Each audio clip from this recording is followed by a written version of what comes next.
Sign here, Rebecca. Let's finish this charade. Marcus Bennett stood in their bedroom, clutching divorce documents like a victory prize, dressed in an immaculate black tuxedo as though he was preparing to celebrate a milestone, something significant. Before we continue into this incredible story, we wish you a prosperous 2026. May every line fall perfectly into place for you and all your endeavors throughout 2026. Let us know where you're watching from in the comments. We'd love to hear from you. To stories like this touch your heart, hit the like button and subscribe to the channel. You're about to hear a story that will stay with you long after it ends, and tomorrow I have something truly special waiting for you. And indeed he was, because positioned next to him in a form-fitting black evening dress that accentuated every line, his lover, Diana Morgan, smiled as if the battle was already won. But what neither of them noticed was the woman concealed behind the ivory-colored furniture. Rebecca Zhang, for months along, her palm pressed frantically against her mouth to suppress the cry threatening to break free. Her entire frame shaking as she observed the man she'd cherished for 3 years, preparing to demolish her in the very room where he'd once vowed eternal devotion. She'd returned early from her medical consultation, sonogram image gripped in her fingers, displaying their baby girl's rhythmic pulse, prepared to surprise him with the revelation that would transform everything. Instead, she'd detected conversation in their bedroom and concealed herself reflexively. And now she was imprisoned, compelled to witness her own destruction. "I'm still stunned you're going through with this," Diana murmured, straightening Marcus's bow tie with the effortless familiarity of someone who'd performed it countless times. "Is she aware you're bringing me to the Wellington charity ball tonight, that everyone will witness us together?" Behind the furniture, Rebecca's heart disintegrated into 1,000 pieces. The Wellington charity ball, the function she'd assisted him in preparing for, the relationships she'd cultivated for him with such dedication, the evening that was meant to propel his enterprise into elite society and establish his reputation. He was escorting his lover in her stead, in their bedroom, the bed where they had been intimate, where they had shared whispered aspirations, where he'd caressed her features and called her my universe. Marcus laughed, frigid and piercing, a sound that cut through the air. "Rebecca, honestly, she's utterly dull and broke, completely beneath our standards. She likely assumes the ball is some charitable function where she'd assist and volunteer her time. She has zero understanding of genuine affluence and refinement, none whatsoever." "Unlike myself," Diana stated, and Rebecca could detect the arrogant smile in her tone. "God, I cannot wait to witness their expressions when you arrive with me rather than that plain little nobody you wed. What possessed you?" What Marcus articulated next made Rebecca's hand shift defensively to her abdomen, tears cascading silently down her cheeks in steady streams. "I assumed her father possessed wealth, significant wealth. Discovered William Zhang is merely some average property supervisor, nothing more. I believed Zhang signified established wealth, old money. I acquired a charity worker earning 40K annually, barely enough to survive. Greatest squandering of 3 years of my existence, 3 entire years wasted." Behind the furniture, Rebecca clamped down on her fist to prevent screaming, to keep from crying out. Her father, William Zhang, wasn't a property supervisor, not even close. He was the William Zhang multi-billionaire real estate titan who controlled half the metropolitan skyline, who owned buildings that touched the clouds. But he'd made her vow 3 years prior, immediately before she'd encountered Marcus at that cafe, at that seemingly chance meeting. "If someone loves you, he'll love you without riches for who you truly are. Don't reveal who you are until you're certain, until you're absolutely sure." And she'd obeyed him, followed his wisdom. Heaven forgive her for listening. She'd obeyed because she desired authentic love, genuine affection, not someone who treasured her surname or her bank account.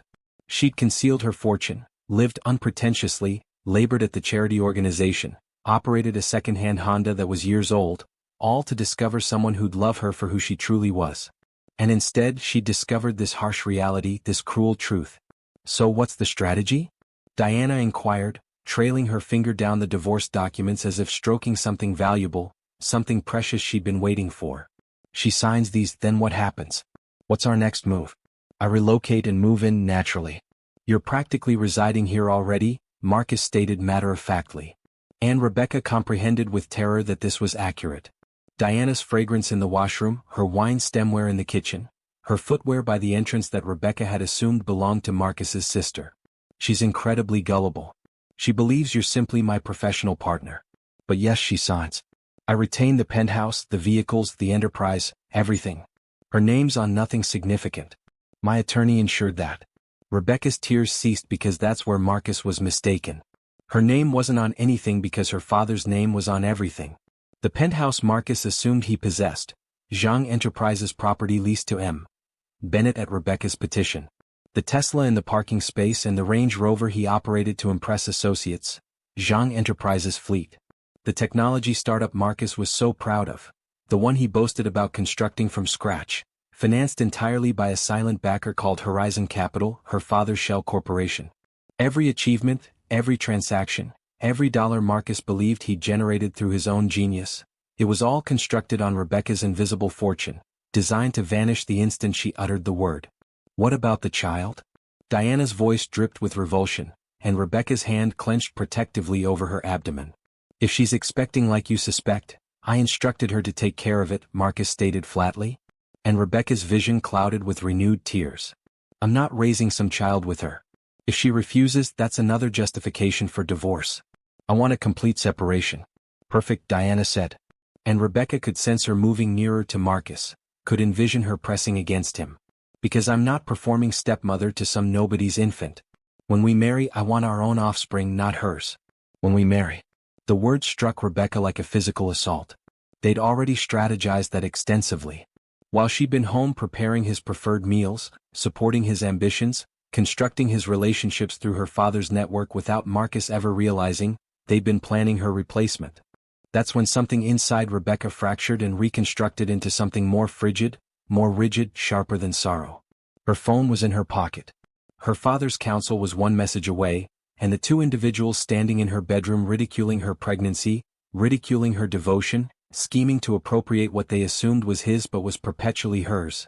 They had zero comprehension of what was approaching. She retrieved her phone with quivering fingers, the sonogram image dropping silently to the carpet. She typed, "Freeze everything. He possesses nothing. I'm prepared." The response arrived in seconds. Accomplished. All assets frozen. Lease cancellation notice transmitted. Vehicle repossession authorized. Bank accounts secured. Mr. Bennett has zero access as of this instant. Security personnel en route. Say the word and we implement full protocol. Rebecca stared at the screen, at the words that would terminate Marcus's world. Her thumb lingered over the reply button.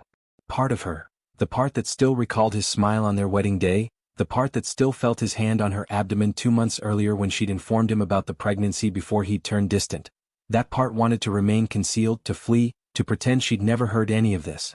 But then Diana laughed again, that cruel triumphant sound, and articulated something that made Rebecca's decision absolute. You know what's most amusing? She's so pitiful.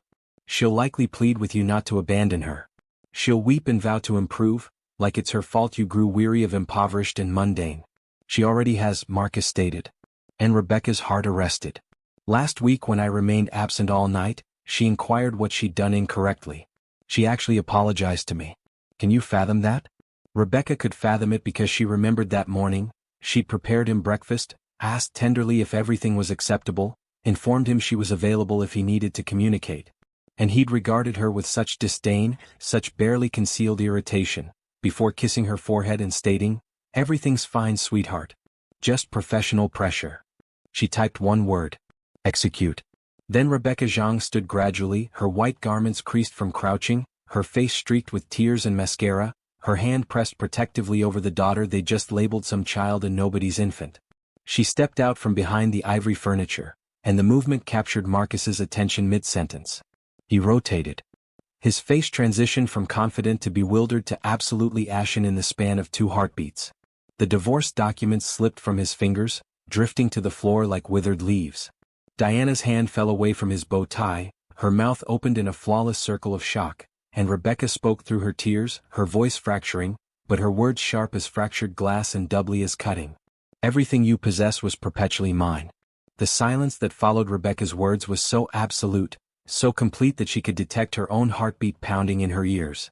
Marcus's face cycled through expressions so rapidly, it would have been amusing if it wasn't annihilating her, confusion, disbelief, then something that resembled almost like amusement, as though he assumed she was experiencing some kind of breakdown.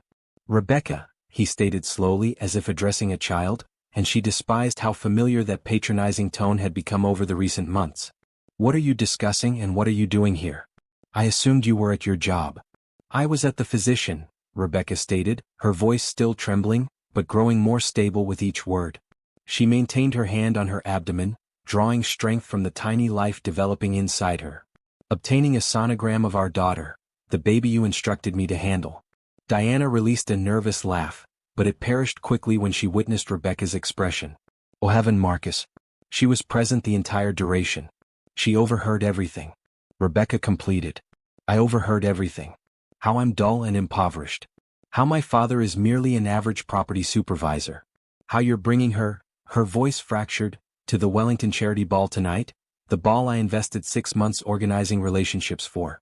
The ball that was supposed to be our evening. Marcus's jaw tightened.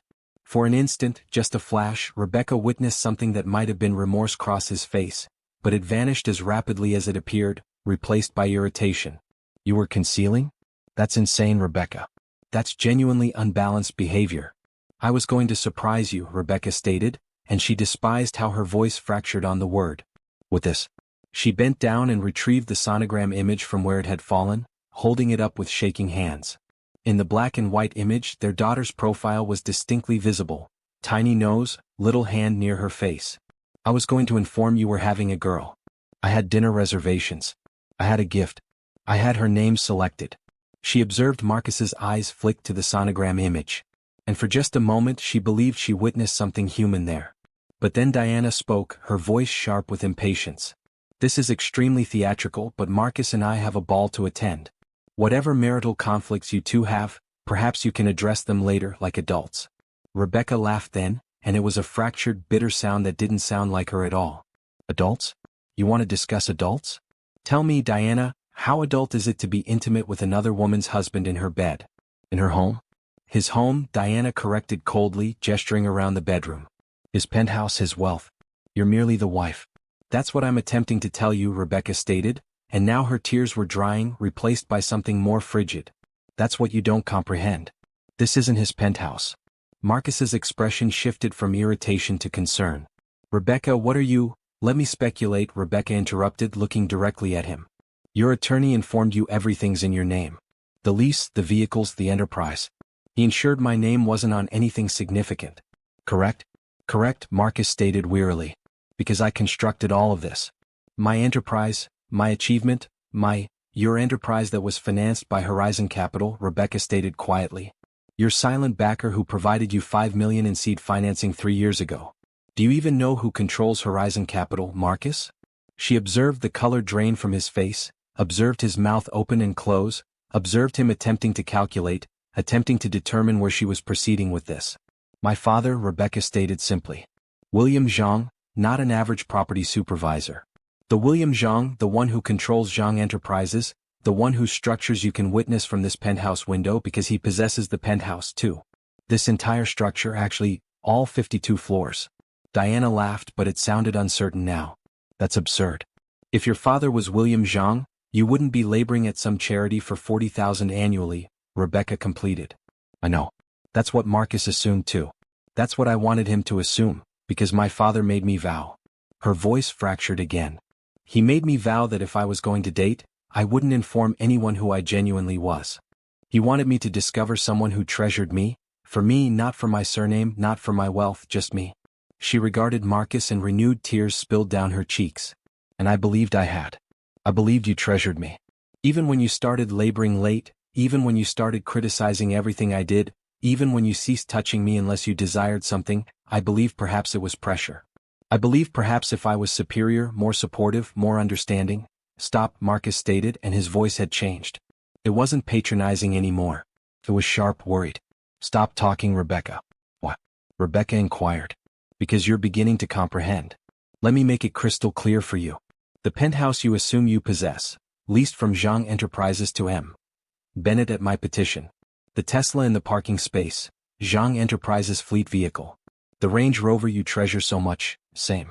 Your precious technology startup, constructed entirely on my father's wealth funneled through shell corporations so you'd never know. She retrieved her phone and Marcus's eyes widened when he witnessed the screen. That message I just transmitted, that was to my father's counsel. As of 3 minutes ago, everything is frozen, the lease on this penthouse terminated. The vehicle's being repossessed as we speak. Your enterprise bank account's secured. Because here's what you didn't know, Marcus. Here's what your attorney didn't inform you because he didn't know to inquire. You don't possess anything. You never did. It was all mine.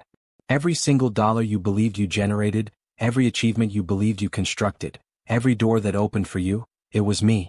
It was my father's wealth and my father's relationships and my family's name that you were so desperate to escape from. You're lying, Diana stated, but her voice was shaking. Now you're fabricating this because you're hurt. Am I? Rebecca inquired. She tapped her phone screen and turned it toward them. On it was an email from Zhang Enterprises' legal department, timestamped 2 minutes ago. Read it yourself. Every asset, every account, frozen pending divorce proceedings and fraud investigation. Marcus snatched the phone from her hand, his eyes scanning the screen frantically. Rebecca observed his face transition from white to gray to almost green. His hands started shaking. This can't be genuine, he whispered. This is a joke. Some kind of, his own phone bust. Then it started ringing. He retrieved it with trembling fingers and Rebecca could witness notification after notification flooding his screen. His banking app, his enterprise account, his attorneys, the building management. Oh heaven, he breathed. Oh heaven, what did you do? What did I do? Rebecca repeated, and her voice was ice now. I ceased letting you steal from me. I ceased letting you use me. I ceased being the dull, impoverished little nobody who was too stupid to see what you genuinely were. Diana grabbed Marcus's arm. This is insane. She can't just, you have rights. You constructed that enterprise. You have equity. He has nothing, Rebecca stated flatly, because he constructed nothing. Every investor he believed he'd impressed, my father's contacts. Every transaction he closed, arranged through Zhang Enterprises networks. Every achievement he celebrated with you, she regarded Diana directly, while I was home preparing dinner and pretending not to notice his lies, paid for with my family's wealth. Marcus's phone rang again. This time he answered it, his voice strained. Hello. Rebecca couldn't detect the other side of the conversation, but she observed Marcus's face crumble as he listened. Yes, I comprehend. Yes, wait please. There must be. He pulled the phone away from his ear, staring at it in disbelief. They disconnected the bank. They stated all my accounts are frozen pending investigation into fraud and, he regarded Rebecca with something close to panic. Misappropriation of Zhang Enterprises funds. Because that's what it was, Rebecca stated quietly. You took wealth that was perpetually meant to be mine, and you used it to construct a life with someone else. In my home, in my bed, while I was expecting with your child. Diana was scrolling frantically on her own phone now, her perfectly applied makeup going pale. Marcus. It's accurate. Zhang Enterprises just released a statement. William Zhang's daughter. She regarded Rebecca with dawning horror. It states you've been living under an assumed financial status as part of a personal family arrangement. It states any business dealings involving your name or your spouse's name will be reviewed for, oh my heaven, for fraud, Rebecca completed because Marcus informed investors that he had family wealth supporting him. He informed them the Zhang connection was his advantage. He just believed it signified something different than it actually did. Marcus stumbled backward until he struck the bed, their bed, and sat down hard. The divorce documents were still scattered on the floor at his feet. Rebecca, please. Please, you can't do this. The enterprise, the investors, the ball tonight. I'm supposed to announce our Series B financing. I have individuals flying in from Tokyo. You have nothing, Rebecca stated. And this time her voice didn't shake at all. Just like I would have had nothing if I had signed those documents, just like you desired, just like you strategized. She walked toward him slowly, deliberately, until she was standing directly in front of where he sat. She regarded down at him. This man she treasured, this man she trusted, this man who just labeled their daughter a child and informed his lover he desired a complete separation. I would have given you everything, she stated softly. And now the tears came again, hot and bitter. If you had treasured me, genuinely treasured me, I would have informed you the truth. I would have shared everything. My family's relationships, my trust fund, all of it. But you were too preoccupied attempting to steal it to realize I would have just given it to you freely. Marcus regarded up at her and for the first time since she'd stepped out from behind the furniture, she witnessed genuine emotion on his face. Not calculation, not manipulation, just pure devastating fear. Rebecca, I made a mistake. A terrible mistake. But please, you can't destroy everything I've constructed. Please, I'm pleading with you. Everything you've constructed? Rebecca repeated. She laughed and it was hollow. You still don't comprehend it. You didn't construct anything, Marcus. I did. And now I'm taking it back. She turned to Diana, who was standing frozen by the dresser, still in her beautiful black gown, still holding the evening clutch she'd brought for the ball she'd never attend. You wanted to know what it feels like to be with a successful man, to have wealth and status and refinement? Well, congratulations. You acquired exactly what you desired. Him, all of him and nothing else. Diana's mouth opened, but no sound emerged. Her phone buzzed and she regarded down at it automatically. Then her face went absolutely white. Marcus, she whispered. Marcus, I just got terminated. The Enterprise email, it states effective immediately. All personnel associated with M. Bennett are terminated pending investigation. Rebecca completed. Yes, because you were paid with my family's wealth too, Diana. Every paycheck, every bonus, every expensive lunch you charged to the Enterprise card, all mine. The bedroom door opened suddenly and both Marcus and Diana jumped. Two men in dark suits entered, building security, Rebecca realized, but also something more, something official. One of them held up a badge. Mr. Bennett, I'm Agent Harrison with the Fraud Division. We need you to accompany us to answer some questions about your business practices and your representations to investors. Miss Morgan, you as well. Marcus stood up so rapidly he swayed. Wait, this is a misunderstanding. My wife, she's upset. She's expecting. She's not thinking clearly. Your wife, Agent Harrison stated, consulting a tablet, is Rebecca Zhang, daughter of William Zhang, whose legal team filed a formal complaint 3 minutes ago alleging fraud, identity theft, and misappropriation of funds. These are serious charges, Mr. Bennett. I didn't know, Marcus shouted. How could I commit fraud when I didn't even know she had wealth?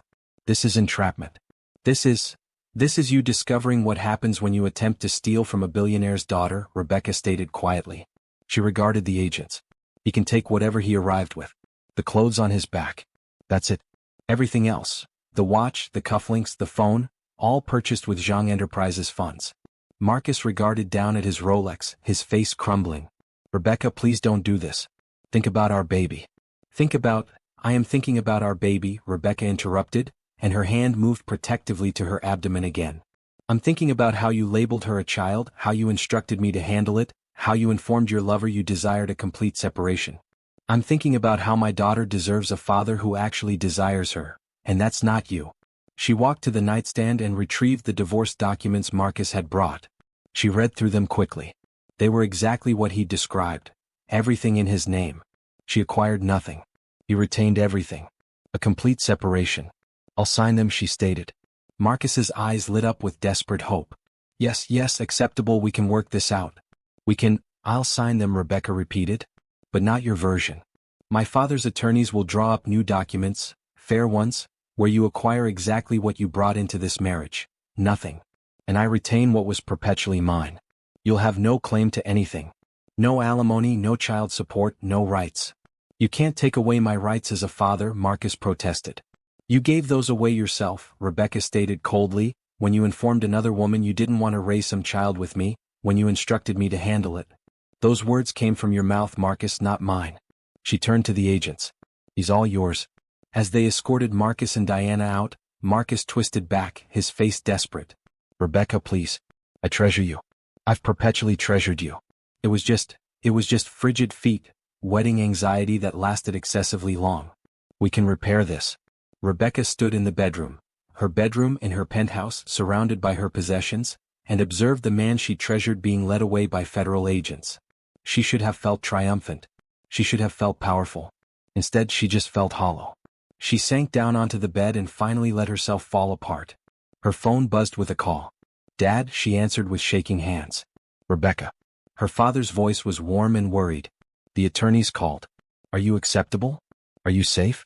I'm safe, she whispered. But Dad, I'm not acceptable. I'm genuinely not acceptable. I know, sweetheart. I know. I'm sending a vehicle. Come home. Come back to the family house. You shouldn't be alone right now. Rebecca regarded around the beautiful bedroom that had never genuinely belonged to Marcus at all, at the life she'd constructed on a foundation of lies.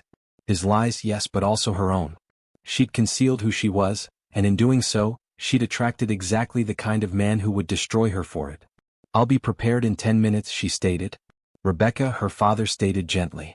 I'm proud of you for protecting yourself, for protecting my granddaughter. Thanks, Dad, Rebecca whispered. She disconnected and placed her hand on her abdomen. It's just you and me now, baby girl. Just us. And I promise I promise I will never let anyone make you feel like you're worth less than you are. I promise I'll teach you that love shouldn't cost you everything. And I promise," her voice fractured, "I promise that even though your father didn't want you, I will want you enough for both of us." She stood, wiped her tears and started packing. 2 hours later, Rebecca sat in her childhood bedroom at the Zhang family estate, her phone exploding with notifications. The Wellington charity ball was happening right now without Marcus. His Enterprises statement had just gone live. Bennett Tech CEO Marcus Bennett is under investigation for fraud and misrepresentation of funding sources. All operations suspended. Then someone posted a photograph from inside the ball. On the screen meant for Marcus's triumph was a different message. Bennett Tech was financed entirely by Zhang Enterprises. All claims of independent achievement were fraudulent. Below it, Zhang Enterprises protects its own. "Rebecca Zhang, we stand with you." Her phone rang. "Diana." She almost didn't answer. "Rebecca, please," Diana sobbed. "Marcus is arrested. I'm evicted. Everything's frozen. I don't have anywhere to go." "You desired Marcus," Rebecca stated coldly. "You have him, the version with nothing. Congratulations." She disconnected. Her father entered, his expression soft. "How are you feeling?" "Heartbroken," Rebecca admitted, but relieved. Another call. "Marcus, from jail." Against her better judgment, she answered. "What?" His voice was fractured. "If you had wealth, why conceal it?" "Because I wanted you to treasure me," Rebecca stated simply. "Not my wealth, just me. Please drop the charges. I'll change. I'll be a good father." "No," Rebecca's voice was steel. "You destroyed yourself when you labeled our daughter a child. When you instructed me to handle it. Goodbye, Marcus." She blocked his number. Her father squeezed her shoulder. "Proud of you." Rebecca placed her hand on her abdomen. "I'm going to tell her about this someday. How I treasured her father. How he fractured my heart. And then how I stood up. How I chose us over him." Fresh tears came, but fiercer ones. "I'll teach her that if someone can't treasure you for real, they don't deserve you, no matter how much you treasure them." After her father left, Rebecca whispered to her daughter, "Your father labeled you nobody's infant, but you're mine. You're a Zhang, and that signifies you're strong, treasured, and worth more than any man who can't see your value." Her phone buzzed one final time, a message from her father's counsel. "Penthouse cleared, all personal items removed. Building is yours whenever you're prepared." Rebecca regarded out at the metropolitan skyline, half of it controlled by her family.